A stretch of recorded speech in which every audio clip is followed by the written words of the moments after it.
पवन कुमार झा आप सभी का बहुत स्वागत करता हूँ मैं हमारे आज के संडे की वर्कशॉप में। बहुत इंपॉर्टेंट वर्कशॉप होने वाली है। संडे है, स्पेशल वर्कशॉप में लेकर आता हूँ जो बेसिकली आपको कुछ एडवांस टॉपिक्स के ऊपर होता है। इससे पहले मुझे काफ़ी सारे स्टूडेंट ने ये रिक्वेस्ट करी तपन भाई कि ना विंडोज़ के अंदर काफ़ी सारे जो पेलोड्स हैं वो वर्क नहीं करते हैं। रीज़न बिहाइंड दिस कि एंटीवायरस काफ़ी अपडेट हो गए हैं, चीज़ों को जल्दी आइडेंटिफाई कर लेते हैं। कुछ ऐसा लेकर आए जो जो थोड़ा सा इसके ऊपर हो, थोड़ा परे हो। तो मैंने एक वर्कशॉप डिज़ाइन करी है वाली, जहाँ पे एक मालवेयर के बारे में हम बात करेंगे, डिस्कस करेंगे कैसे विंडोज़ के यूज़फुल फीचर के बारे में जो एक आपके सिस्टम को एक्सटर्नली एक्सपोज कर सकता है और हैकर को अपना आपके सिस्टम एक्सेस दे सकता है। ये विंडोज़ का ही इंटरनल फीचर है जिसका हैकर यूटिलाइज करता है सिस्टम्स के अंदर आइडेंटिफाई करने के लिए, वल्नरेबिलिटीज आइडेंटिफाई करने के लिए। और जैसा कि आपने सुना होगा, पावर शेल एक बहुत यूज़फुल और पावरफुल फीचर है हमारे विंडोज़ का, जिसका हम लोग आमतौर पर यूज़ करते हैं काफ़ी सारे स्क्रिप्ट्स को रन करने के लिए, बहुत सी चीज़ों को करने के लिए हम लोग पावर शेल का यूज़ करते हैं। आपने देखा होगा आपके सिस्टम के अंदर सीएमडी के तौर पे, मतलब टर्मिनल तौर पे अगर आप देखेंगे तो मतलब दो टाइप की एक चीज़ मिलती है आपको। जैसे तो ये है आपका, ठीक है, पावर शेल। ठीक है, आपने ये चीज़ जरूर गौर करा होगा, आपके ब्राउज़र आपके सिस्टम के अंदर बाय डिफ़ॉल्ट रहती है। एक ये रहता है और एक ये रहता है। तो अब दोनों के अंदर आप देखेंगे, दोनों के अंदर टर्मिनल दे रखा है, एक में ब्लू दे रखा है, एक में ब्लैक दे रखा है, दोनों में अंतर क्या है? ठीक है ना? तो काफ़ी सारे लोगों को लगता है कि भाई ऑलमोस्ट सेम ही है, दोनों में ज़्यादा कुछ अंतर नहीं है, पर ऐसा नहीं, दोनों में काफ़ी अंतर है। अब क्या अंतर है अगर आप बोलेंगे तो मैं इस पे एक डिटेल वीडियो लेकर आऊँगा कि जो कमांड प्रॉम्प्ट है वो कैसे पावर शेल से हमारे डिफरेंट करता है, क्या-क्या चीज़ें उसमें रहती है, वो अगर आप बोलेंगे तो अलग से उसके ऊपर वीडियो लेकर आई जाएगी।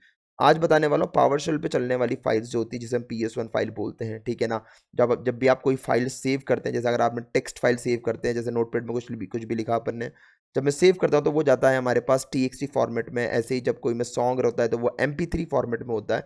ऐसे कोई विंडो में चलने वाली फाइल्स जैसे एग्जीक्यूटेबल फाइल होती है जो डॉट ई फॉर्मेट में आती है, कोई कोड होता है तो डॉट पीएचपी डॉट एचटीएमएल में होता है, तो सबका अपना स्पेसिफिक एक्सटेंशन होता है। ऐसे ही हमारे यहाँ पे भी अगर आप देखेंगे तो यहाँ पे जो पावर शेल होता है उसका PS1 एक्सटेंशन होता है, ठीक है।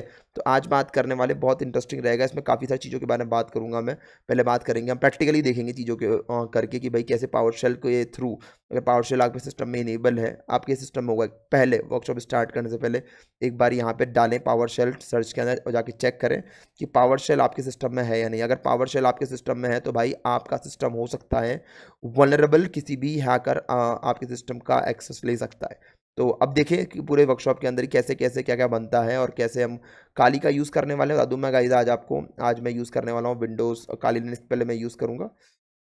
देखो यहाँ पे काली लिनक्स मैं यूज़ करने वाला हूँ, विंडोज़ सर्वर यूज़ करने वाला हूँ 2019, ठीक है ना, लेटेस्ट अपडेटेड वर्जन, ताकि पता चल जाए कि क्या ये यहाँ पे वर्क कर रहा है नहीं कर रहा। पहले मैं इसको कॉपी करके दिखाऊंगा, फिर उसके बाद मैं इसका एंटीवायरस ऑन करके सारे काम करके देखेंगे ताकि आपको पता चल जाए कि हाँ यार इस तरीके से अगर अपन करेंगे तो डेफिनेटली। उसके बाद फिर हम बात करने वाले कुछ मालवेयर एनालिसिस टूल के बारे में जो जनरली मालवेयर एनालिस्ट यूज़ करते हैं, उन वो टूल कैसे रिवर्स इंजीनियरिंग करते हैं इस मालवेयर को, और भी बहुत डिटेल में इसको एनक्रप्ट कैसे करना होता है, जिसके थ्रू एंटीवायरस सॉल्यूशंस को, वो ईडीआरस को बाईपास कर पाते हैं। वो सब चीज़ आज बात करने वाले हैं, डिटेल में रहेगी वर्कशॉप। बिना टाइम वेस्ट करे स्टार्ट करते हैं हमारी वर्कशॉप को। साथ में 1-to-1 कोर्स करने के लिए फॉर्म दे रखा है चैट बॉक्स में, डिस्क्रिप्शन में फॉर्म दे रखा है, जाके आप भर सकते हैं। प्लस वीडियो को लाइक कर देना, आगे शायद टाइम मिले ना मिले, और अच्छी लगी वर्कशॉप तो कमेंट करके बताना नेक्स्ट वर्कशॉप कौन सी होनी चाहिए। चलिए ठीक है, स्टार्ट करते हैं। तो आज मेरा लैब एनवायरनमेंट आपको दिख रहा हो, काली लिनक्स का मैंने 2024 का मैं 3rd वर्जन यूज़ कर रहा हूँ।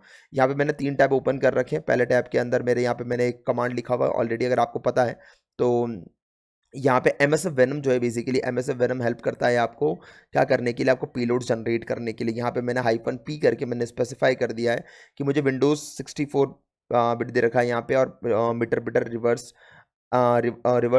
अंडरस्कोर HTTPS के लिए मैंने ये मेरा पेलोड मैं यूज़ करने वाला हूँ, जिसके थ्रू ये पेलोड में यूज़ करके मैं यहाँ पे एक एक्सप्लॉइट डिज़ाइन करने वाला हूँ, ठीक है। उसके बाद मैंने यहाँ पे एल होस्ट में मैंने अपने सिस्टम का IP एड्रेस डाल दिया। मैंने इसमें ज़्यादा टाइम वेस्ट नहीं करना चाह रहा था, क्योंकि ये मैंने पहले भी बता चुका हूँ काफ़ी सारी वर्कशॉप्स के अंदर। तो अगर आप देखेंगे यहाँ पे मेरे सिस्टम का जब मैं IF कॉन्फ़िग करूँगा तो यहाँ पे मैंने ऑलरेडी 192.168.0.178 जो मेरे सिस्टम का IP एड्रेस है वो मैंने यहाँ पे डाल दिया है।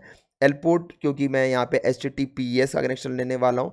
बता दूँ गाइज, मैं जिस हिसाब से आपका पोर्ट होता है, जैसे भी पोर्ट मेरा क्या है एनक्रप्शन फॉलो करता है, तो उस कंडीशन में डिटेक्शन जो होते हैं ना वो काफ़ी कम हो जाते हैं, क्योंकि जो मैं कमांड्स भेज रहा हूँ वो मेरा फायरवॉल अंडरस्टैंड भी नहीं कर पाएगा। इसलिए हैकर्स ऑलवेज ट्राई करते हैं कि वो ऐसे पोर्ट्स का यूटिलाइज करें जो एनक्रप्शन को फॉलो करते हैं, एनक्रप्शन पे काम करते हैं, ठीक है। अब देखो यहाँ पे मैंने एल पोर्ट ले लिया 443, ठीक है ना, लेजिटिमेट पोर्ट होता है हमारे सिस्टम का। उसके अलावा -f कर दिया मैंने, यहाँ पे PSH कर दिया, और उसके बाद मैंने यहाँ पे shell PS1 डाल दिया। PS1 जो है बेसिकली एक्सटेंशन होता है पावर शेल का हमारा, ठीक है ना। और शेल डॉट PS1 के नाम से मैं यहाँ पे सेव कर रहा हूँ। अभी मैं फिलहाल डेस्कटॉप के ऊपर दिख रहा होगा आपको कमांड। कमांड आप स्क्रीन को चाहें रोक के भी आप है ना लिख सकते हैं, ठीक है। एंटर मार देता हूँ मैं। जैसे ही मैं एंटर मारूंगा तो देखेंगे आप ऑटोमेटिकली एक फाइल जनरेट करना शुरू कर देगा मेरे सिस्टम के अंदर। अभी मेरे काले लेंस के अंदर एक मैं पावर शेल की फाइल जनरेट कर रहा हूँ जो मुझे हेल्प करेगा जिस सिस्टम में ये पर्टिकुलर पावर शेल की फाइल मैं रन करूंगा वहां से मुझे रिमोट एक्सेस देने के लिए हेल्प करेगा। तो नाउ लेट्स सी कि क्या ये वर्क कर पाता है नहीं कर पाता, ठीक है। अगर आप देखेंगे तो यहाँ पे मेरे पास डेस्कटॉप पे एक फाइल बन गई है, यहाँ पे शेल डॉट PS1 के नाम से मैंने एक यहाँ पे फाइल बना दी है। तो कैसे मेरा नेक्स्ट नेक्स्ट टास्क होने वाला है कि भाई मैं ये जो मेरा शेल है PS1 जो शेल है इसको मुझे कॉपी करके यहाँ पे पेस्ट करना है, ट्रांसफ़र करना है बाय एनी मीडियम। अब ये मीडियम का आप कर सकते हैं यूटिलाइज, जैसे आप किसी ड्राइव पे अपलोड कर दें, शेयर कर दें, ठीक है ना। उसके अलावा बहुत सारे ऐसे सर्विस प्रोवाइडर हैं जो आपको फ्री ऑफ कॉस्ट 5 GB की स्टोरेज दे देते हैं। गूगल ड्राइव का यूज़ ना करिए, गूगल ड्राइव जल्दी डिटेक्ट कर लेते हैं क्योंकि वहाँ पे काफ़ी बड़ी कंपनी है और है ना काफ़ी सारे एंटीवायरस सेंसर्स ऑलरेडी लगे हुए हैं। तो प्रीवियस डिफाइंड फाइल्स को ऑटोमेटिकली आइडेंटिफाई कर लेता है। आप दूसरे आप मीडिया फायर का यूज़ कर सकते हैं और भी बहुत सारे प्रोवाइडर्स हैं, क्लाउड सर्विस प्रोवाइडर, जहाँ पे आप अपलोड कर सकते हैं अपने फ्री में अकाउंट बना के। वहाँ पे आप इस पर्टिकुलर फाइल को अपलोड कर सकते हैं या फिर आप पेन ड्राइव के थ्रू ट्रांसफर कर सकते हैं, ठीक है ना। मतलब हैकर्स जो है बेसिकली अलग अलग तरीका यूटिलाइज करता है। वो मालवेयर एडवर्टाइजमेंट करेगा, ब्लैक हैट एसईओ कर सकता है इसके लिए, ताकि ना जब भी आप कोई सॉफ्टवेयर डाउनलोड करने जाएँ तो उस गलत सॉफ्टवेयर के नाम पे आपको ये फाइल डाउनलोड हो जाए या फिर आपको फिशिंग ईमेल्स आ सकते हैं। तो सबसे बच के रहें आप, ऐसे किसी भी लिंक के ऊपर अनऑथराइज्ड साइट पे ना जाके डाउनलोड करें कुछ भी। अब जैसे मान लो कि ये फाइल आ गई, इस फाइल को हम जनरली कॉपी करते हैं। कॉपी करने के बाद आप यहाँ पे विंडोज सर्वर में जाने के बाद अगर आप यहाँ जाके पेस्ट करते हो तो दिख रहा होगा आपको यहाँ पे एक शेल फाइल आ गई है, ठीक है। तो अब जो है ये बेसिकली विंडोज़ का एक लेजिटिमेट प्रोग्राम है, मतलब ऐसा नहीं कि ये कोई मालवेयर हो सकता है या फिर कोई एक टाइप की मलिशियस फाइल हो सकती है। अब इसमें करना क्या है, पहले आपको विंडोज़ सर्वर के अंदर, जिस भी सर्वर के अंदर आप इसको रन करना है उसके अंदर आपको 2 कमांड चलाना पड़ता है। अब वो 2 कमांड कौन कौन से हैं पहले अपन वो देख लेते हैं और उसके बाद फिर अपन आगे बढ़ते हैं, क्योंकि इसमें 2 कमांड चलाने के बाद ही फिर आप इसमें आगे जो है टास्क को परफॉर्म कर पाएंगे। तो करना क्या है इसके अंदर, बहुत सिंपल सा है। पहले अपन को इसके जो एग्जीक्यूशन पॉलिसी होती है उसको बाईपास करना पड़ता है। तो उसके लिए आप पावर शेल टाइप करें। जैसे मैंने पावर शेल टाइप करा, यहाँ पे मेरे सामने पावर शेल खुल चुका है, ठीक है ना। तो पहले मैं इसके डेस्कटॉप वाले फोल्डर पे जाऊँगा, फिर मुझे हमारे पावर शेल के अंदर एक एग्जीक्यूशन पॉलिसी आता है जिसे हम ईपी के नाम से बोलते हैं, तो उसको बाईपास करना होता है। उसके बाद जाके मैं इस पर्टिकुलर जो हमारा शेल हमने क्रिएट करा है उसको हम रन करते हैं, ताकि एक यूजफुल प्रोग्राम की तरह ही ये रन करे, एक पावर शेल के प्रोग्राम की तरह रन करे। एंड लेट्स सी कि ना हैकर्स जो है उसका हैकर को उससे क्या एडवांटेज मिलता है, ठीक है ना। तो अभी मैं हूँ, दिख रहा होगा। अभी मैं इसको मैं जाता हूँ डेस्कटॉप पे लेके जाता हूँ पहले मैं, ठीक है। डेस्कटॉप पे आ गया मैं, ठीक है। अब डेस्कटॉप पे आने के बाद मैं यहाँ पे जाता हूँ। डेस्कटॉप पे आने के बाद मुझे क्या करना है, मुझे पहले यहाँ पे एक कमांड रन करना है, वो है पावर शेल, ठीक है ना। उसके बाद डायरेक्टली आपको -ep करना है, इसे बोलते हैं एग्जीक्यूशन पॉलिसी, और फिर बाईपास, ठीक है। तो अब जैसे मैं यहाँ कमांड टाइप कर दिया, एंटर मारता हूँ, अब मैं पावर शेल को यहाँ पे रन कर सकता हूँ। आप देखिए यहाँ पे, ठीक है। अब इसके लिए एक और इम्पॉर्टेंट चीज़ क्या है कि अब जब आप इसको रन कर रहे हैं तो उससे पहले आप अपने सिस्टम का जो है ना सेटअप प्रॉपर कर लें, ताकि जब भी यूज़र कोई एंटर करे कोई भी फाइल को, इस पर्टिकुलर फाइल को एग्जीक्यूट करे, तो एटलीस्ट यू विल गेट उसका जो उसका जो रिमोट एक्सेस है बेसिकली वो आपके सिस्टम पे आ सके, रिमोट कनेक्शन के लिए रिक्वेस्ट जो है आपके सिस्टम पे आ सके। तो हम देखेंगे अभी यहाँ पे कि ना MSF कंसोल का मैं अभी यूज़ कर रहा हूँ, ठीक है ना। यहाँ पे जाके मुझे जो है बेसिकली पेलोड वगैरह सेट करने पड़ेंगे वापस से, जो भी मैं करता हूँ यहाँ पे, ठीक है। तो मेरे को यहाँ पे यूज़ करना है यूज़, ठीक है। अब अगर आप देखिए यहाँ पे तो एक नॉर्मल जो हम लोग यूज़ करते हैं एक्सप्लॉइट स्लैश मल्टी हैंडलर। तो मल्टी हैंडलर बेसिकली काम क्या आएगा, मल्टीपल कनेक्शन को हैंडल करने का काम आएगा एक ही बार में, ताकि अगर मोर देन वन यूज़र भी इसको क्लिक करते हैं तो बेसिकली उनके कनेक्शन मुझे मिल सके, ठीक है। तो मैं थोड़ा सा जूम कर देता ताकि आपको पता चल जाए प्रॉपरली, ठीक है। तो मैंने यहाँ पे एक सेकेंड, हाँ।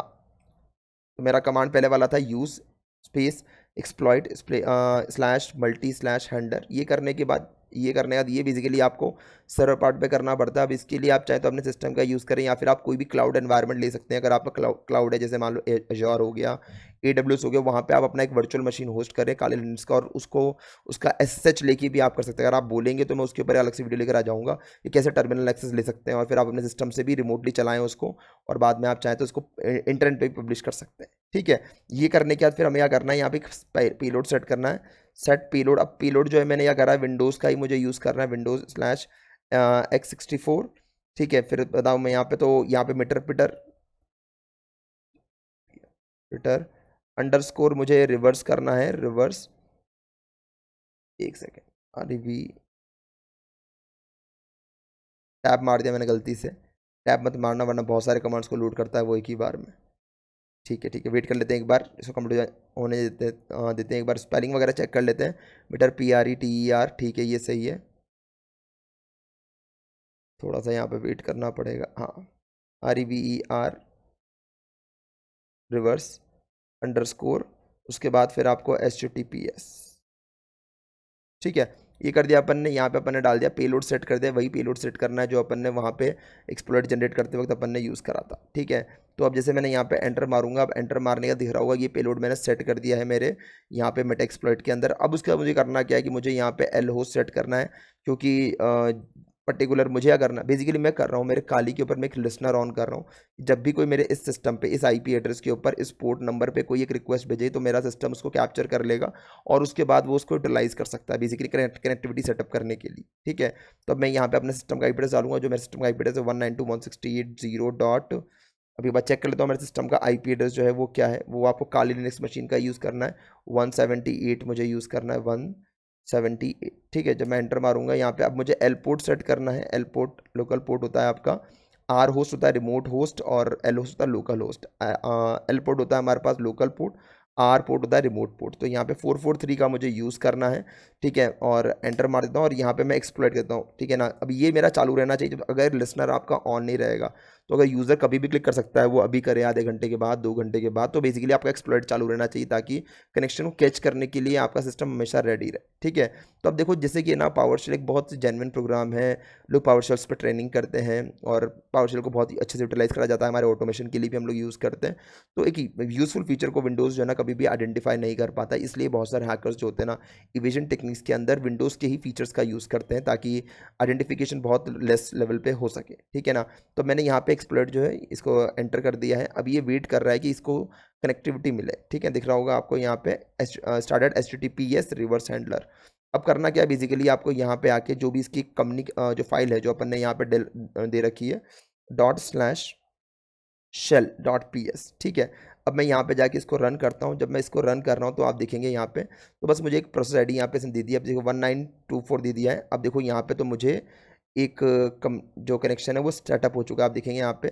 तो मेटरपेटर सेशन 1 ओपन। अब देखो ये जो चीज़ है ना ये आमतौर पे काफ़ी कॉमन है अदर एक्सप्लॉइट से, तो इसमें हम नया क्या करा, नया क्या सीखा हमने इसके अंदर, that is more important to understand. अब देखो मैं यहाँ पे अगर मैं dir टाइप कर रहा हूँ तो I am able to see all the files which is present on the server. Server पर रखी सारी फाइल्स मैं चेक कर सकता हूँ, ठीक है ना। उसके बाद फिर यहाँ पे जो भी IP कॉन्फ़िगरेशंस हैं उसके वो मैं चेक कर पा रहा हूँ, दिख रहा होगा आपको इंटेल, देखो ना पूरा डिटेल वगैरह आ गया है। अब यहाँ पे चेक करने के लिए बहुत सारी चीज़ें होती है जो आप कर सकते हैं, बहुत सारे कमांड्स होते हैं, ठीक है ना। इसका जिसका आप यूज़ करके सारे जो भी इन्फॉर्मेशन है वो आप चेक कर सकते हैं, ठीक है। हेल्प करेंगे तो you will be able to get all information about the commands, जो जो कमांड्स इसमें अवेलेबल होते हैं दिख रहे होंगे आपको। रिमोट रिकॉर्ड हो गया, इसके ना वेबकैम वगैरह हो गया, प्ले करना हो कोई सॉन्ग वगैरह, गेट सिस्टम, ठीक है ना, हैश डंप, गेट सिस्टम, ठीक है। तो वो सब चीज़ें आप यहाँ पे चेक कर, अभी यहाँ पे मुझे ना प्रिविलेज एस्केलेशन करना पड़ेगा, उसके बाद जाके आगे बढ़ना चाहिए, ठीक है। आप देखेंगे तो यहाँ पे काफ़ी सारे कमांड्स दे रखे हैं जिसको आप यूज़ कर सकते हैं, जैसे मान लो सेट डेस्कटॉप करना है, स्क्रीनशॉट लेना हो गया, वो सारे काम कर सकते हैं, ठीक है ना। अभी हमारा मेन टास्क क्या है कि ना ऐसा एक फाइल आइडेंटिफाई करना जो एंटीवायरस जो है ना वो उसको आइडेंटिफाई ना कर सके। अगर मैं अब देखो यहाँ पे मैंने ये रन कर दिया है। अब जैसे अगर मैं यहाँ जाता हूँ, अगर मैं देखूँ वायरस के ऊपर, ठीक है ना, वायरस जो हमारे पास वायरस डेफिनेशन ऑलरेडी हमारे पास रन कर रही है, इसको अपन चेक करते हैं। तो देखिए यहाँ पे, तो अभी मेरा एंटीवायरस जो है प्रॉपर्ली रन कर रहा है, नज़र आ रहा होगा। अभी इसको मैं ऑन कर देता हूँ, पीछे मैंने अपडेट करा हुआ है, रिसेंट में अपडेटेड है, पुराना नहीं है, क्योंकि कई बार क्या होता है सिस्टम के अंदर अगर आप पुराना एंटीवायरस यूज़ कर रहे हैं तो वो डिटेक्ट नहीं कर पाएगा। पर आप देखेंगे तो 11/1 मतलब कि 1 जनवरी मतलब 11 जनवरी 2025 का लेटेस्ट अपडेट मैंने कर रखा है, ठीक है ना। अगर मैं इसको क्विक स्कैन भी करता हूँ तो आप देखेंगे जो मैंने फाइल क्रिएट करी है उसको, अब देखो यहाँ पे मैंने, एक सेकेंड रुक जाओ, पहले मैं इसको आपको दिखाता हूँ कि एनकोड भी कैसे करते हैं, ठीक है ना। क्योंकि अगर मैं इसको रन करूँगा तो मेरी जो दूसरी फाइल है उसको हटा देगा ये, क्योंकि जो मैंने एनक्रिप्ट करने के लिए यूज़ कर रहा हूँ, ठीक है। तो बेसिकली अगर मैं दिखूँ यहाँ पे, तो यहाँ जाने के बाद अब मैं यहाँ मेरे पास यहाँ पे मैंने कुछ टूल्स यूज़ कर रखे हैं, जैसे मालवेयर पे गया मैं, तो मालवेयर पे जाने के बाद आप देखेंगे स्वैश क्रिप्टर जो है ना, बेसिकली ऐसे काफ़ी सारे क्रिप्टर्स का हैकर्स यूटिलाइज करते हैं ताकि एंटीवायरस डेफिनेशंस को वो बाईपास कर सके, क्योंकि ये जो है ये आपके वायरसेस को एनकोड कर देते हैं। यही एनकोडिंग टेक्निक्स आपने देखी होगी, यही एनकोडिंग टेक्निक सेम आपको MS वेनम में भी मिलेगी। और जो फुड पेलोड वगैरह है, अगर आप कहीं पे भी देखेंगे तो वहाँ पे जनरली क्या करते हैं, वो पेलोड को, जो भी आप एक्सप्लॉइट आप डिज़ाइन करा, आपने पेलोड डिज़ाइन करा, उसको वो एनकोड कर देता है, जिसकी वजह से आपके एंटीवायरस सिस्टम्स हो गए, आपके आपके सिक्योरिटी डिवाइसेस के लिए बहुत मुश्किल हो जाता है आइडेंटिफाई करना कि उस फाइल के अंदर एक्चुअल है क्या। ये वैसे ही है जैसे मान लो कि आपको एक बर्गर खाना है और अगर आप बर्गर डायरेक्टली कोई लेकर आ रहा है अपने हाथ में, तो by looking at the burger you can easily identify कि बॉस ये बर्गर लेकर आ रहा है, ठीक है ना, मतलब बर्गर को देख के समझ जाओगे बर्गर लेकर आ रहा है। पर अगर एक बॉक्स के अंदर आप बर्गर को लेकर जाओगे तो शायद आप समझ नहीं सकते, और अगर गार्ड है तो वो क्या बोले भाई बॉक्स लेके जा रहा है, ठीक है अलाउ कर देते हैं, हो सकता है बर्गर आपकी बिल्डिंग में अलाउ ना हो। सेम ऐसा ही होता है हमारे मालवेयर्स के अंदर भी, कि जो हैकर्स होते हैं उनको क्या करते हैं, वो एनक्रप्ट कर देते हैं, जिसकी वजह से सिक्योरिटी डिवाइसेस आइडेंटिफाई नहीं कर पाते। वो जब एनालाइज करते हैं तो फाइल में कुछ मिलता नहीं है। अब जैसे मान लो स्वैश स्क्रिप्टर है, अगर आप इसको रन करते हैं, ठीक है ना, मैं यहाँ पे रन कर रहा हूँ, ठीक है, आपको दिख रहा होगा बहुत सिंपल सा प्रोग्राम दिखेगा, बहुत कुछ नहीं है इसके अंदर। यहाँ पे सिंपली आपको फाइल को सेलेक्ट करनी है, जो भी फाइल आपने क्रिएट कर रखी है। जैसे मान लो कि मेरे पास यहाँ पे डेस्कटॉप पे जाता हूँ अगर मैं यहाँ पे, तो आपको जो भी फाइल आपने यहाँ पे ले रखी है, देखो यहाँ पे जो है ना ये EXE को लेगा, सबसे इंपॉर्टेंट बात। तो ये उन टाइप के मालवेयर को एनकोड करता है जो EXE फॉर्मेट पे रन करते हैं। तो हमने जो जनरेट कर रखा है वो वैसे ही PS1 पे, तो आइडेंटिफिकेशन मतलब जो एक पैटर्न अगर आप देखें कि किस टाइप के मालवेयर्स को एनक्रिप्ट करा जा रहा है, तो .exe के फाइल्स जो जो होती है वो मालवेयर्स, वो ज़्यादा मालवेयर्स होते हैं, ठीक है ना, as compare to other common file format, ठीक है। तो यहाँ पे PS1 अपन ने जनरेट करा है, तो वो पहली बात तो वो उसकी मालवेयर की फैमिली के एक्सटेंशन से वैसे भी अलग है वो, ठीक है ना। अब बात करें कि ये कैसे एनकोड करता है, तो भाई मेरे पास यहाँ पे मैंने स्वैश स्क्रिप्टर में 2-3 मैंने ऑलरेडी मेरे पास है ना कुछ थे फाइल्स, उनको मैं डाल रखा था, तो मैंने यहाँ पे डाल दिया, ठीक है ना। यहाँ पे ऑब्फुस्केट का ऑप्शन को आपको यहाँ पे डाल देना, स्टार्टअप पर डाल दें आप, ठीक है ना। और आप चाहें तो डायरेक्टली एनक्रिप्ट कर सकते हैं। अगर आप चाहें कि भाई नहीं मुझे इसको किसी आइकन के साथ में बाइंड करना है, तो आप उस आइकन का नाम मतलब वहाँ पे फाइल सेलेक्ट कर सकते हैं। आपने बोला नहीं मुझे किसी प्रोग्राम के साथ में बाइंड करना है, तो यहाँ पे बाइंड का ऑप्शन दे रखा है। आपने बोला नहीं भाई मुझे तो इसका .png एक्सटेंशन चाहिए, तो आप इसको PNG एक्सटेंशन के अंदर भी कन्वर्ट कर सकते हैं। जैसे मान लो यहाँ पे गए, आपने बोला कि भाई मुझे तो यहीं पे इस जगह चाहिए, ठीक है ना, तो यहाँ पे क्रिप्ट फाइल के नाम से, तो जब आप सेव करेंगे इसको, तो ये क्रिप्ट का मतलब ये इसको एनक्रिप्ट करना चालू कर रहा है, ठीक है।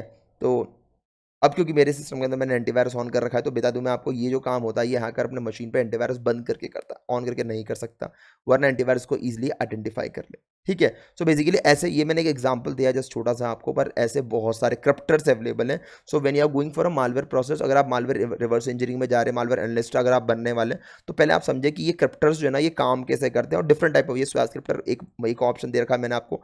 ऐसे बहुत सारे क्रिप्टर्स अवेलेबल है जिनकी हेल्प से हैकर्स जो है, आप पेलोड तो बना लो नॉर्मल कहीं से भी, MSF वेनम के थ्रू ही आप है ना कोई पेलोड जनरेट कर लो, पर उसको अगर आप एनक्रिप्ट कर दोगे तो ये एंटीवायरस सिस्टम्स के लिए आइडेंटिफाई करना बहुत मुश्किल हो जाता है, ठीक है। अब देखो यहाँ पे अगर अपन देखते हैं अपन, तो अभी यहाँ पे सिस्टम का जो कम्युनिकेशन के अंदर है, और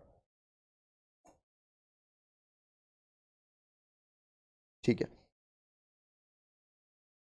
हाँ, अभी कम्युनिकेशन के अंदर है, दिख रहा होगा आपको। यहाँ पे अगर आप देखेंगे तो मालवेयर को एनालिसिस करने के लिए यहाँ पे 2 टाइप्स दे रखे हैं, ठीक है। एक दे रखा है हमारे पास स्टैटिक मालवेयर एनालिसिस और एक डायनेमिक एनालिसिस। दोनों में अंतर बताता हूँ मैं आपको। स्टैटिक एनालिसिस जो है ना, मालवेयर एनालिस्ट तब कब यूज़ करता है, जब उसको, अब मुझे यार ये फाइल है, अब मुझे ये फाइल जो है ना बेसिकली मुझे क्या है कि रन नहीं करनी, क्योंकि मुझे पता है रन करते ही ये सिस्टम के अंदर इम्पैक्ट करेगा। सारे मालवेयर इम्पैक्ट नहीं कर, जैसे मान लो कि रैनसमवेयर है, एनक्रिप्ट कर देगा तो डेटा दिक्कत हो जाएगा मेरे साथ में। तो आपने बोला कि कोई है ना वॉर्म है, अब जैसे क्लिक करोगे वॉर्म को, तो वॉर्म एक्टिविटी जो करना शुरू करता है वो आपको माउस हिलाने की भी मतलब टाइम ही नहीं देगा माउस हिलाने का, और सिस्टम सारे सिस्टम को हैंग कर देगा। तो उस कंडीशन में हम लोग क्या करते हैं, स्टैटिक मालवेयर एनालिसिस करते हैं। तो स्टैटिक मालवेयर एनालिसिस के अंदर क्या होता है कि रिवर्स इंजीनियरिंग जो करना हो जिसे हम बोलते हैं। तो यहाँ पे कुछ टूल्स दे रखे हैं, जैसे मान लो कि आपने यहाँ पे दे रखा है एक बिनटेक्स दे रखा है, ये भी अच्छा टूल है, ठीक है ना। अब इसको आप रन करोगे, तो जैसे आप यहाँ ब्राउज पे जाओगे, तो आप इसको फाइल सेलेक्ट करनी, जो भी फाइल आपके पास है वो आप सेलेक्ट करें। जैसे डेस्कटॉप पे मैं चेक करता हूँ, तो ये सेलेक्ट करा अपन ने, यहाँ पर आ गया, और गो पे क्लिक करेंगे तो बेसिकली ये रिवर्स इंजीनियरिंग करना शुरू कर देगा, और फिर आइडेंटिफाई करेगा कि इसमें क्या क्या उसको टेक्स्ट जो है आइडेंटिफाई हो रहे हैं, ठीक है। तो दिख रहा होगा आपको यहाँ पे, तो इसको रिवर्स इंजीनियरिंग करने की कोशिश करता है ये, उसमें से टेक्स्ट आइडेंटिफाई करने की कोशिश करता है, कुछ ऐसा इन्फॉर्मेशन जो हमारे लिए यूज़फुल हो जाए। अब क्योंकि ये बिल्कुल एक सेपरेट सेगमेंट है, आप ऐसा नहीं बोल सकते कि एक बंदा पेन टेस्टिंग करता है तो वो भी मालवेयर एनालिस्ट बन जाए, नहीं ऐसा नहीं होता। मालवेयर एनालिस्ट की जॉब ही बिल्कुल डिफरेंट होती है, ठीक है ना। तो बेसिकली अगर आप देखेंगे तो उसका बिल्कुल स्कोप अलग होता है, चीज़ें बिल्कुल डिफरेंट होती हैं उसकी। तो इस तरीके से आप है ना मतलब किसी भी फाइल को रिवर्स इंजीनियरिंग करके, और आप वहाँ पे चेक कर सकते हैं उस फाइल के अंदर क्या क्या है। रिवर्स इंजीनियरिंग करने के लिए यह इकलौता ही टूल नहीं है, पर यहाँ पे काफ़ी सारे टूल्स जो हैं दे रखे हैं, ठीक है। आप देख लो यहाँ पे अगर आप जाओ तो फ़िल्टर विल्टर कर सकते हो आप यहाँ पे उसके हिसाब से कि भाई मुझे फ़िल्टरिंग क्या करनी है, कुछ आपको फ़िल्टर करना कोई स्ट्रिंग वगैरह, तो वो सब चीज़ें आप यहाँ पे आराम से कर सकते हैं, जैसे यहाँ पे दे रखा है आईपी एड्रेसेस, तो मतलब कहीं ना कहीं इसमें आईपी एड्रेस भी हार्ड कोडेड होगा आपका, ठीक है ना। वो सब चीज़ें आप यहाँ पे निकाल सकते हैं बहुत अच्छे तरीके से, अगर आप एक अच्छे मालवेयर एनालिस्ट हैं तो, ठीक है। तो इसको ज़्यादा डिटेल में नहीं जाएंगे क्योंकि ये पूरा एक अपने आप में बहुत डिटेल में टॉपिक हो जाता है अगर आप मालवेयर एनालिसिस में जाते हैं तो। पर मैं दिखा रहा हूँ कि ये जो टूल्स हैं ये करते क्या है, ये दिखा देता हूँ मैं आपको एक बार, ठीक है। यहाँ पे एक है ना पी दे रखा है, प्रोसेस एक्सट्रैक्टर दे रखा है, ये भी एक बहुत अच्छा टूल है। अगर आपका टास्क मैनेजर कभी बंद हो जाए तो आप इसका यूज़ कर सकते हैं, ठीक है ना। ये पोस्ट प्रोसेस एक्सप्लोर करके दिखाता है आपको कौन सा प्रोसेस जो है एप्लीकेशन रन कर रहा है, इसको नॉर्मल इंस्टॉल करना होता है, ठीक है। डिपेंडेंसी इसको बंद कर देते हैं। 30 डेज ट्रायल के साथ में आएगा, 30 डेज के लिए, तो आप आराम से इसके अंदर काम कर सकते हैं, वैसी दिक्कत वाली बात नहीं है। डेस्कटॉप, अब देखिए यहाँ पे काफ़ी बार आप देखेंगे कि जो भी टूल्स आते हैं वो बेसिकली सपोर्ट या करते हैं, जैसे यहाँ पे इसने एक से सपोर्ट कर रखा था, ठीक है ना। अगर आप यहाँ पे जाके अब इसको ऑल करते हैं तब जाके कहीं आपको अपनी फाइल जो है, जो आपने बहुत लीस्ट प्रायोरिटी में डाल रखा है, उसको वो मिलेगा। तो इस ये एक अच्छी बात होती है ऐसे एक्सटेंशन को लेके चलना, जो शायद सिस्टम जो है अब सपोर्ट ही ना करे।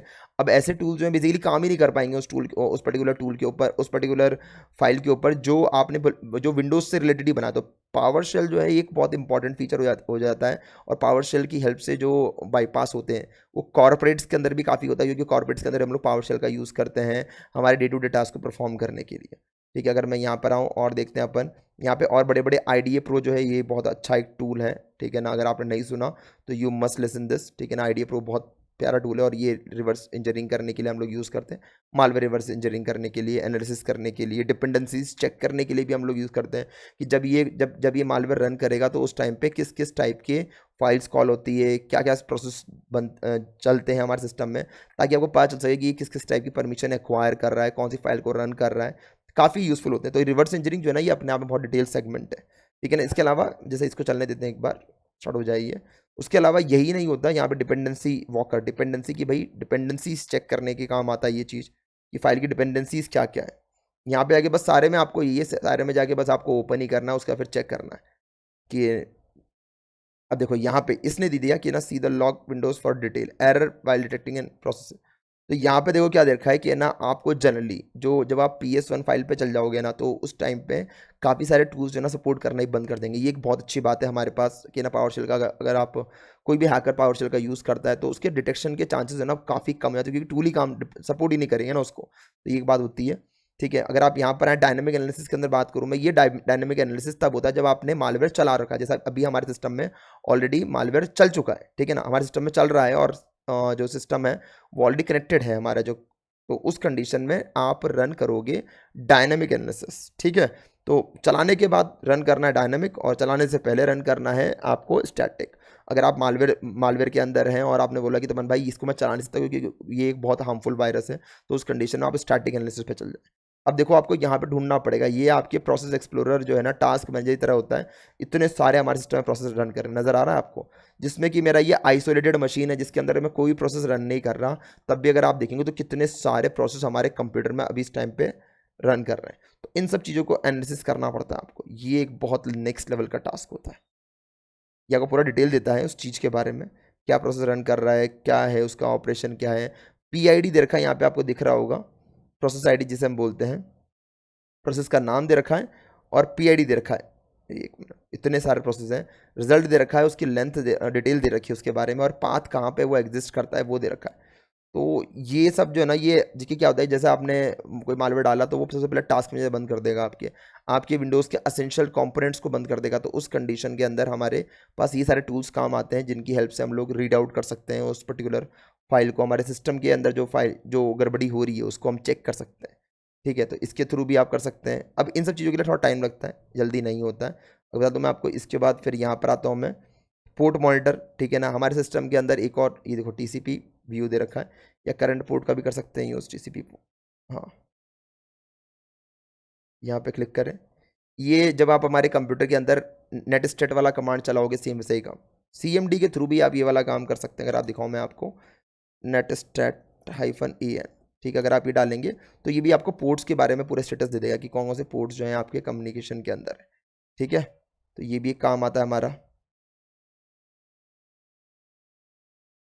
इधर से भी आप इस चीज़ को चेक कर सकते हैं। तो अगर आप देखेंगे यहाँ पे आइडेंटिफाई कर पाना बड़ा मुश्किल हो रहा है। नज़र आ रहा है किसी को कोई? कोई भी पोर्ट ऐसा, यहाँ पे लोकल पोर्ट दे रखा है, रिमोट पोर्ट आप देखें यहाँ पे, एक कनेक्शन एस्टेब्लिश नज़र आ रहा है आपको यहाँ पे, ये वाला कनेक्शन। उसके अलावा कनेक्शन एक और सिस्टम का ये इस्टेब्लिश है 445, और बाकी कोई इस्टेब्लिश दिखाई नहीं रहा। मतलब कि अभी देखो मैं सिस्टम के साथ में प्रॉपर कनेक्टिविटी में गाइस, अगर आप देखेंगे यहाँ पे तो अभी मैंने DIR टाइप करा तो मतलब मैं सिस्टम के प्रॉपर कनेक्टिविटी के अंदर हूँ, पर तब भी मेरा सिस्टम जो है ना वो आइडेंटिफाई नहीं कर पा रहा कि क्या ये कुछ रन कर रहा है नहीं कर रहा। चेक करना पड़ेगा, एक सेकेंड रुक लेते। हाँ, अभी यहाँ पे टाइम आउट आ गया। सेशंस के थ्रू अपन इंटरेक्ट कर सकते हैं या फिर डबल वापस अपन करना पड़ेगा। पहले सेशन चेक कर लेते हैं, सेशन कौन कौन से रन कर रहे हैं। हाँ।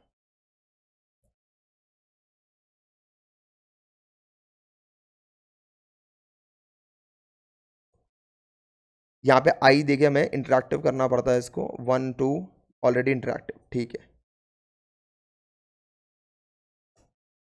ठीक है, तो कमांड ऑलरेडी मेरे चल रहे हैं, मतलब कि मैं ऑलरेडी सिस्टम की अभी कनेक्टिविटी के अंदर हूँ।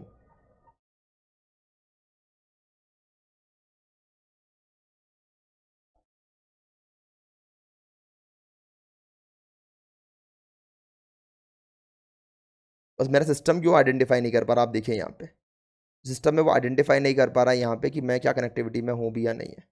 ठीक है, तो बेसिकली ये जो टूल्स हैं, अगर आप विंडोज़ के ही फीचर का यूज़ करते हैं, यहाँ पे मुझे वापस इसको रिकनेक्ट करना पड़ेगा एक बार और।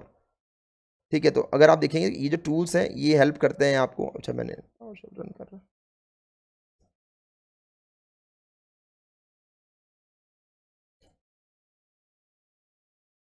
ये टूल से बेसिकली आपको हेल्प करते हैं कि आप किसी भी सिक्योरिटी को बाईपास कर सकें। तो इस टाइप के जो अगर आप पेलोड्स, हैकर्स जो है पेलोड्स डिज़ाइन करते हैं, तो उस कंडीशन में डिटेक्शन जो है काफ़ी कम हो जाता है। तो इन सब चीज़ों के लिए हमें क्या करना पड़ता है कि एडवांस लेवल पे जो प्रोटेक्शन है वो हमें यूज़ करना पड़ता है। AI बेस्ड जो हमारी प्रोटेक्शन अभी हमारे पास, अगर आप माइक्रोसॉफ्ट में देखेंगे तो वहाँ पे EDR वगैरह आते हैं हमारे पास, एंड प्रोटेक्शन जो होता है, ठीक है ना। उसका पर्पस क्या होता है कि वो इस टाइप के अनोमलीज बिहेवियर को आइडेंटिफाई करते हैं। वैसे पावरशेल जो आपका सिस्टम का रिमोट एक्सेस किसी सिस्टम को दे रहा है, तो इस चीज़ के डेविएशन को वो चेक करते हैं कि भाई ऐसे कोई सी फाइल तो थी नहीं जिसने आज तक कभी किसी सिस्टम पे रिमोटली कनेक्टिविटी करने के लिए ट्राई करी। तो बेसिकली अगर कर रहा है तो बेसिकली ये हो सकता है एक टाइप का मालवेयर। तो ये AI के थ्रू ही पॉसिबल है, ह्यूमन के लिए थोड़ा सा मुश्किल हो जाता है अनटिल अनलेस उसको पता ना हो, वो फेमिलियर ना हो चीज़ों से कि भाई हाँ ऐसा कुछ भी हो सकता है। तो वो चीज़ थोड़ा सा रहता है इसके अंदर। समझ में आ गया आपको? तो ये एक तरीका था जो मैं चाह रहा था आप देखें यहाँ पे। आई आपको क्लैरिटी मिली होगी कि ना जब आप इस टाइप के कोई विंडोज़ के ही कोई प्रोसेस को आप रन करते हैं तो उस कंडीशन के अंदर चीज़ें आइडेंटिफाई होना बहुत मुश्किल हो जाती है। आई होप ये मालवेयर के ऊपर एक नया जो था आपका पावर शेल का मैं लेकर आया, आपको काफ़ी यूज़फुल रहा होगा। अच्छा लगा तो प्लीज़ लाइक करना मत भूलें, ठीक है ना। कमेंट करके बताएं कैसा लगा हमारी आज की वर्कशॉप आपको, ठीक है ना। आप पावर शेल का यूज़ करें, बहुत पावरफुल फीचर है, और इसके थ्रू अगर आप ट्राई करते हैं तो डेफिनेटली आपको काफ़ी अच्छा रिजल्ट्स मिलेंगे। और जब आप इस मालवेयर रन कर रहा हो तो यहाँ पे आप इसको ऑन कर दें। अब स्कैन करके आप देखेंगे ना तो यहाँ पे आइडेंटिफिकेशन ही बहुत कम होंगे, इसको आप चालू भी कर सकते हैं।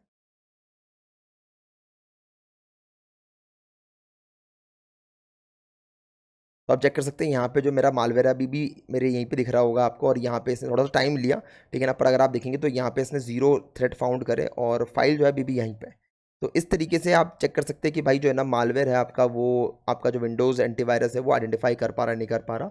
और यहाँ पे स्कैन करने का 0 थ्रेड फाउंड दिखा रहा है, और पर मालवेयर अभी भी यहाँ पे रखा हुआ है। तो इस तरीके से काफ़ी सारे जो अभी फाइल्स हैं वो इंटरनेट पे स्प्रेड हो रही है। तो प्लीज़ अपने सिस्टम को सिक्योर करें, अनऑथराइज फाइल को डाउनलोड करने से बचें। किसी भी अननोन साइट पे जो आप जिससे आप फेमिलियर ना हो वहाँ पे जाके फाइल डाउनलोड ना करें, ठीक है ना। सिस्टम के अंदर दिखने वाली लेजिटिमेट फाइल भी हो सकता है आपके सिस्टम को एक्सप्लॉइट कर दे, और हैकर को किसी टाइप का रिमोट एक्सेस मिल जाए आपके सिस्टम का। सिंगल एक क्लिक जो होता है वो भी खतरनाक होता है हमारे सिस्टम के लिए। तो प्लीज़ आप इस चीज़ से बचें।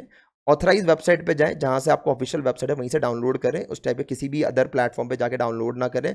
सिस्टम में लगता है कुछ सस्पिशियस लग रहा है आपको तो इंस्टेंटली अपने एंटीवायरस को अपडेट करें, स्कैन करें, या फिर पहला काम करें उस फाइल को डिलीट कर दें। अगर फाइल डिलीट नहीं हो रही है तो रिकमेंड करूंगा आपका फायरवॉल को आप ऑन करें, और फायरवॉल ऑन ही रखें।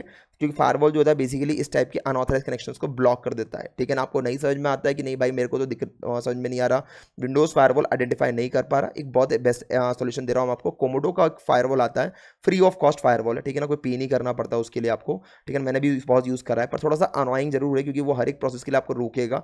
बट अगर आपको ज़्यादा सिक्योरिटी चाहिए तो आप कोमोडो फायरवॉल का, कोमोडो फ्री फायरवॉल का, कोई पे नहीं करना उसके लिए, फ्री फायरवॉल का यूज़ करें। आई होप कि आपको सिक्योरिटी जो है ना इंप्रूव हो जाएगी। एंटीवायरस को अपडेट रखें, विंडोज़ डिफेंडर जो है इसी को अपडेट रखें, यही सफिशिएंट होता है आपको, इसके अलावा कोई और अपडेट की, कोई और एंटीवायरस की जरूरत नहीं है। ऐसे नहीं कि आपको लाइसेंस एंटीवायरस यूज़ कर रहे हैं, लाइसेंस एंटीवायरस भी ज़्यादा सिक्योरिटी नहीं दे पाएगा जब विंडोज़ ने ऑलरेडी एंटीवायरस दे रखा है। आप उसको प्रॉपर यूटिलाइज करें, फायरवॉल ऑन रखें, कोमोडो फायरवॉल डाल लें। बस अगर आपने इतनी 3 चीज़ डाल रखी तो आपका सिस्टम काफ़ी सिक्योर है, और किसी भी अननोन लिंक्स को डाउनलोड करने से बचें और कोई भी अनऑथराइज वेबसाइट पे जाने से बचें। आई होप आपको वर्कशॉप जो रही होगी काफ़ी हेल्पफुल रही होगी। आपने समझा होगा पावरशेल के थ्रू हैकर्स जो हैं कैसे हैकर आपके सिस्टम का एक्सेस ले रहे हैं, तो अब इस चीज़ से बचें। और 1-to-1 कोर्स करने के लिए अगेन रिक्वेस्ट करता हूँ, मैंने फॉर्म दे रखा है ऊपर चैट बॉक्स में, नीचे मैंने फॉर्म दे रखा है, जाके आप भर सकते हैं। और फिर मिलते हैं हमारी नेक्स्ट वर्कशॉप के अंदर, नेक्स्ट वीक के अंदर लेकर आऊँगा मैं, ठीक है। और लाइक कर देना भाई, ठीक है ना, और सब्सक्राइब कर देना अगर आप नए हो चैनल के ऊपर, सपोर्ट की बहुत ज़रूरत है। इस वीडियो के लिए इतना ही, thank you, have a nice day, की बाय, गुड नाइट, शबा खैर, मिलते हैं फिर नेक्स्ट वीडियो में। जय हिंद जय भारत। सॉरी वीडियो को मैंने खत्म नहीं करा है, रीज़न बिहाइंड दिस कि है ना, आपको पता होगा कि मेरा सिस्टम जो है ना, जब मैं कनेक्ट करने की कोशिश कर रहा था तो यहाँ पे मैंने फाइल जब रन करी तो मेरे सिस्टम के अंदर मैं कनेक्टिविटी नहीं कर पा रहा था, ठीक है ना। एक्चुअली मेरा यहाँ पे कैमरा आ रहा था और मेरे को दिखा नहीं था कि मेरा यहाँ जो कनेक्शन था वो मेरा चला गया था, मेरा कनेक्शन बनना चाहिए था, ठीक है ना। तो उसकी वजह से मेरे यहाँ पे कनेक्टिविटी का ये इशू आ रहा था, ये ऐसा इशू आ रहा था। ये ट्राई मैंने ये ट्राई करा, कमांड चल तो रहे थे मेरे कमांड, पर ना वर्क नहीं कर रहे थे। उसका रीज़न ये था, ठीक है ना। ये जैसे मैं यहाँ पे कहाँ गया, हाँ, एक सेकंड दिखाता हूँ मैं आपको क्या इशू क्या आ रहा था। ऐसा जब मैंने डी टाइप करा था तो आपको आपके सामने ये इशू आया होगा, सेंड टाइम आउट, ठीक है ना। उसके अलावा फिर अगर मैं नीचे जाता तो फिर यहाँ पे मैंने जब सेशन टाइप करा, ठीक है, ये तो सेशन का कमांड था, ठीक है। फिर नीचे आता हूँ मैं, और इसने जब मैंने सेशन 1 जब मैंने करा तो इसने बताया मुझे कि मैं ऑलरेडी इंटरेक्टिव हूँ, मतलब कि सेशन मेरा चालू है, पर तब भी मैं अगर मैं कमांड डाल रहा था तो मेरा कमांड रन नहीं कर रहा था, ये आपने देखा होगा, ठीक है ना। ये मैंने वीडियो जो है ये मैंने बाद में रिकॉर्ड करी है, जब मैंने वीडियो एंड करा then I get to know भाई मेरे सिस्टम का इशू था। मैंने जब ये IP कॉन्फ़िग कर रहा था तो सेंड टाइम आउट आ रहा था 15 सेकंड का, फिर मैं डायरेक्टली यहाँ पे जाके वीडियो को एंड कर दिया था स्कैन करके कि भाई मेरा एंटीवायरस आइडेंटिफाई नहीं कर पा रहा था, ठीक है ना। मैं चाहता तो इसको वीडियो को यहीं पे एंड कर देता, पर आप समझ नहीं पाते, तो भाई आपका तो चला नहीं, यहाँ पे आपका तो चला नहीं, और आप कैसे बोल रहे थे कि एंटीवायरस आइडेंटिफाई नहीं कर पा रहा। ये बहुत सारे यूट्यूबर करते हैं, काट देते हैं वीडियो को, पर मैंने नहीं काटा, मैंने वापस इसको स्टार्ट, मतलब मैंने वापस रिकॉर्ड करा इसको, मैंने नहीं भाई आप देखो यहाँ पे मेरा इंटरनेट जब चला जाता है, अब देखो दिखाता हूँ मैं करके वही वाली सेम इशू जो मेरे सिस्टम में आया था, ठीक है। करने में इसको मैं हटा सकता था पर मैंने नहीं हटाया क्योंकि मैं चाह रहा था कि आप है ना उस मेरे फेलियर को भी देखें, तो मेरे प्रैक्टिकल को रोक दिया था, ठीक है ना। मैं ये जब रन कर रहा था मेरे को ये फेलियर का इशू आ रहा था, इसका रीज़न था कि मेरा नेटवर्क चला गया था। जब नेटवर्क चला जाएगा तो आपका सिस्टम आईपी एड्रेस ऑक्यूपाई नहीं कर पाएगा। तो मैं आईपी एड्रेस पे कुछ दिख रहा है, यहाँ पे लिखा हुआ आ रहा है हैंडलर फेल टू बाइंड, तो मेरा जो हैंडलर जो मैं कनेक्टिविटी करना चाह रहा था, जो मैं एक्सप्लॉइट रन कर रहा था मैं, तो वो हैंडलर जो है मेरे इस आईपी एड्रेस को लिसन ही नहीं कर पा रहा था, क्योंकि मेरा डीएससीपी मुझे आईपी एड्रेस नहीं दे रहा था, इसलिए वो मेरा किस पे चला गया था, 0.0.0.0 पे चला गया था, जो मेरा सिस्टम खुद जनरेट करता है। और उसकी वजह से जैसे ही मैंने नेट को वापस से कनेक्ट करा, ऑटोमेटिकली कनेक्टिविटी जो है ना वापस से आ गई, और अभी मेरा सिस्टम जो है ना कनेक्टेड आप देख सकते हैं, ठीक है ना। अब मैं यहाँ पे आईपी कॉन्फ़िग करता हूँ, कॉन्फ़िग दिख रहा होगा आपको, आईपी एड्रेस आ गया, अब नज़र आ रहा है यहाँ पे आईपी एड्रेस, ठीक है। यहाँ पे 0.129 आईपी एड्रेस मेरे इसका है, और आप देखेंगे तो यहाँ पे मेरा एंटीवायरस भी प्रॉपरली रन कर रहा है, ठीक है। एंटीवायरस को पता ही नहीं चल रहा भाई पीछे बैकग्राउंड में क्या चल रहा है, ठीक है ना। एंटीवायरस मेरा प्रॉपर रन कर रहा है, ये विंडोज़ का है, विंडोज़ सर्वर का लेटेस्ट, मतलब कि अभी जनवरी का मैंने ना मतलब अपडेट करा हुआ है, और अभी मैंने अपडेट ही करा है थोड़ी देर पहले ही। तो आप देखेंगे तो ये आइडेंटिफाई भी नहीं कर पा रहा, पीछे बैकग्राउंड प्रोसेस रन कर रहा है, आप कुछ भी रन कर लो नहीं आइडेंटिफाई कर पाएगा। तो ये एक चीज़ जो है ना ये एक इंपॉर्टेंट होती है आपको बताना, ठीक है ना। मेरा फेलियर था, ठीक है ना, आई एक्सेप्ट दैट कि मेरा नेटवर्क चला गया था, और फिर मैं आपको बता नहीं पाया था कि ना एक्चुअल में चल रहा है नहीं चल रहा, और बाकी प्रॉपर्ली वर्क कर रहा है, दिख रहा होगा पीछे प्रॉपर कनेक्टिविटी है, और यहाँ पे एंटीवायरस मेरा मस्ती से आराम से चल रहा है मेरे सिस्टम के अंदर, ठीक है। इस तो मुझे लग नहीं रहा था कि ना मैं इस चीज़ को स्केप मारूँ, ठीक है ना। मुझे लग गया, देखो यहाँ पे आ गया, ठीक है, कंप्लीट हो गया। अब जाके इसने थ्रेड को आइडेंटिफाई करा, पर इसने अभी भी मेरे सिस्टम को आइडेंटिफाई नहीं करा है। और आप देखेंगे तो ये इसने स्वैश स्क्रिप्टर को आइडेंटिफाई करा होगा, ये दिखाता हूँ मैं आपको। स्वैश स्क्रिप्टर जो है ये इसके लिए मालवेयर की तरह काम करेगा, इसको जरूर ये रिमूव कर दे, दिख रहा है यहाँ पे जो फाइल आ रही है। अब ये फाइल अगर मैं दिखूंगा तो यहाँ पे मेरी वाली फाइल कोई भी नहीं है, दूसरी फाइल मिल जाएगी इसको, पर मेरी वाली फाइल नहीं मिलने वाली, क्योंकि मेरी फाइल जो है वो यूनिक है, ठीक है, तो PS1 का आप यूज़ करें, पावर शेल का, और ये वन ऑफ द बेस्ट होता है विंडोज़ के लिए स्पेशली, आप रन कर सकते हैं इसको। ठीक है, तो अब जाके वीडियो को मैं एंड करूँगा। आई होप अब आपको एक्चुअल में लगा होगा कि भाई ने कुछ छुपाया नहीं है एज़ इट इज़, क्योंकि एज़ अ सब्सक्राइबर अगर मैं देखूँ कि भाई अगर आपने रन करा, अगर मैं प्रोसेस को वहीं पे काट देता और आपके साथ में अगर नेटवर्क का सेम इशू आता, तो आपको लगता कि भाई मेरा चला नहीं, तपन का कैसे चल गया, तो साले ने गलत बनाई ये वीडियो। पर एक्चुअल में चला मेरा भी नहीं था और आपका भी नहीं चलेगा अगर आपका नेटवर्क चल जाएगा तो। नेटवर्क रीस्टोर होएगा, अपने आप देखेंगे आप यहाँ पे 3 कनेक्शन मैंने सेटअप कर दिया ऑटोमैटिकली। ठीक है ना, तो ये एक थोड़ा-सा एक रहना चाहिए हर यूट्यूबर को, दिख रहा होगा 2 सेशन मैंने इसे ऑटोमैटिकली ओपन कर दिए हैं। तो ये जितनी बार मैं कमांड टाइप कर रहा, जितनी बार मैं उधर रन कर रहा था, मैं कमांड पावरशेल को मैं रन कर रहा था, उतनी बार यहाँ पे सेशन ओपन हो रहे थे। क्लोज़ कुछ नहीं हो रहा, डाई कुछ नहीं हो रहा, कनेक्टिविटी प्रॉपर है। जैसे ही नेटवर्क कनेक्टिविटी आई, अपने आप वापस से पूरा मेरा कनेक्शन जो एस्टेब्लिश हो गया। ये दिखाना शायद मेरे साथ बहुत ज़रूरी था, एज़ कम्पेयर टू सिर्फ मैं दिखाया था कि देखो मेरा चल गया और बीच में इधर छूट गया, तो मैं तब भी क्लोज़ कर देता वीडियो को। ठीक है? ये जेन्युइनिटी हमने हैकर ब्लॉग में मेंटेन कर रखी है सब्सक्राइबर्स के लिए, क्योंकि हमारी रिस्पॉन्सिबिलिटी होती है कि जहाँ पे आप फेल हो, वहाँ पे हम बताएँ कि ये अगर फेल हो तो हम भी फेल ऐसे होते हैं और इसको ऐसे ओवरकम करते हैं। अब वीडियो को एंड करता हूँ। अच्छा लगा है कॉन्सेप्ट तो सब्सक्राइब करना मत भूलें चैनल पे, ऐसे ही अच्छी वीडियो के लिए, बिना कटी वीडियो के लिए। मिलते हैं फिर नेक्स्ट वीडियो के लिए। इस वीडियो को इतना ही। Thank you, have a nice day, bye bye, good night, शब बख़ैर, जय हिंद, जय भारत।